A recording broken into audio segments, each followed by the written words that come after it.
Let Putin bleed, taunts the Council on Foreign Relations, hoping Putin gets sucked into a quagmire in Syria. But Putin's already accomplished in one day what America couldn't do in a year. Taking out the ISIS command center in Raqqa, well, America just blows up desert sand. Putin's strategy is clear. Wipe out ISIS and secure a stable Damascus.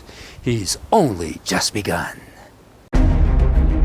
On Wednesday afternoon, the Russian Air Force began to conduct air raids against the Islamic rebels of Jabhat al-Nusra inside the Latakia and Hama governorates in the western part of Syria. These provinces would reportedly be the primary target for the Russian Air Force and the Syrian Arab Army. According to scrappy reports, the Russian Air Force targeted the areas of Al-Latamina, Kafzita, the Jabal Azawi, Kasab, and Diahana.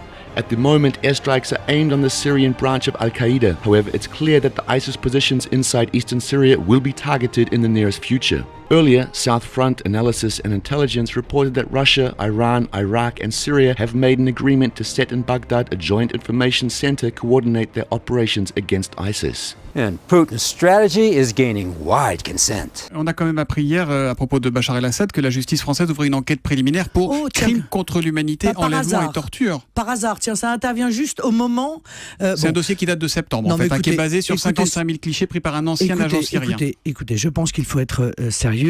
Il y a là une opération qui consiste à tenter d'empêcher que la Russie prenne la tête de cette coalition, prenne une sorte de pole position en matière diplomatique, et tout est fait pour cela. C'est ce que vous souhaitez, vous, la pole position de la Russie? On a vu que depuis hier, on se demande où ils ont tapé. J'aurais voulu que ce soit la France. J'aurais voulu que ce soit la France. Mais le problème, c'est que la France est le laquais des Américains en toutes circonstances. But Putin's no lackey.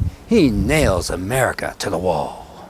Однако, похоже, никто не учится на чужих ошибках, а только повторяет их. И экспорт революций, теперь уже так называемых демократических, продолжается.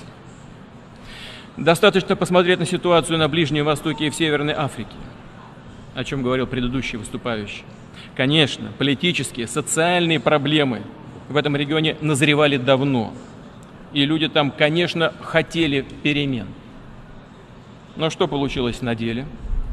Агрессивное внешнее вмешательство привело к тому, что вместо реформ государственные институты, да и сам уклад жизни были просто бесцеремонно разрушены.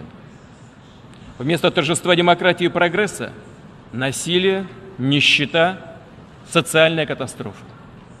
А права человека, включая и право на жизнь, ни во что не ставятся. And that's what America, under the power of the Jewish lobby, has been doing in Syria.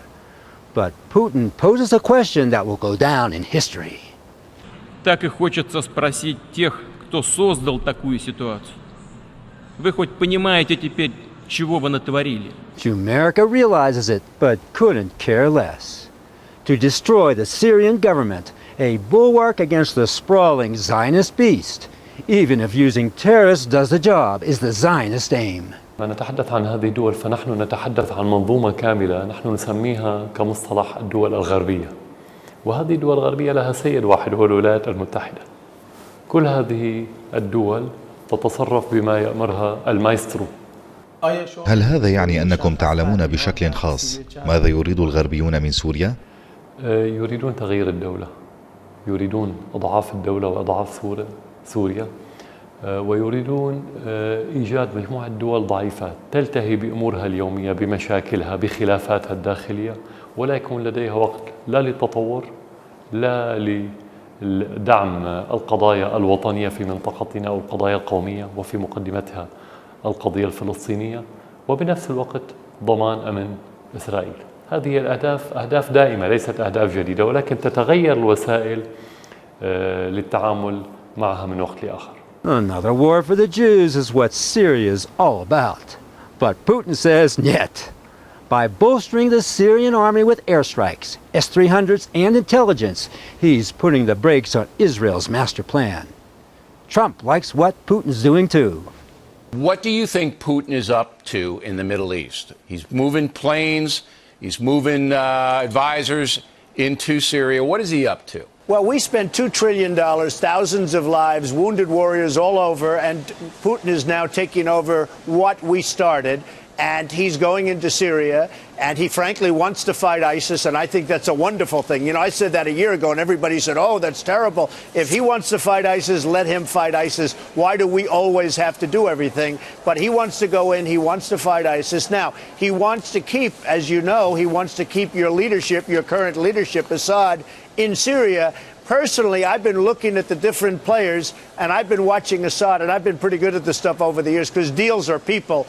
And I'm looking at Assad and saying maybe he's better than the kind of people that we're supposed to be backing. But what's the downside of Putin fighting ISIS? We don't know. What's the downside of Putin fighting ISIS? I say there's very little downside with Putin fighting ISIS, and Putin wants to keep ISIS out of Russia. Right. But the axis of resistance against Zionist hegemony, Syria, Iran, Lebanon, Egypt too, wants Russia to stay. For once Putin knocks out ISIS in short order, he'll send in his diplomatic corps, and it's a whole new ballgame in the Middle East. It's a new global game as well. The future belongs to Russia, and America's dying empire has no clothes.